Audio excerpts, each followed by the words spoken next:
Hello everyone and welcome back to Skills Academy.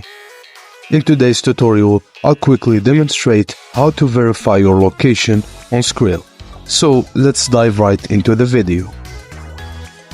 Start by logging into your Skrill account.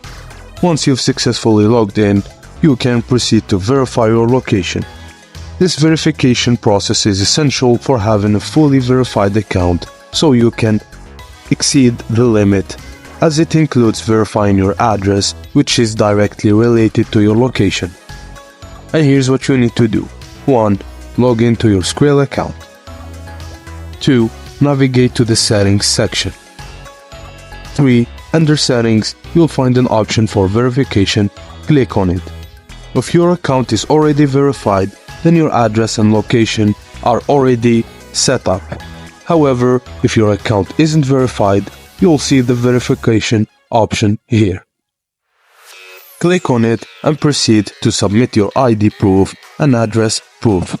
Skrill will use this information to verify your location and identity.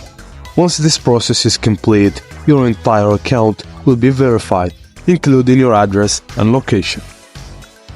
And that's the process in a nutshell.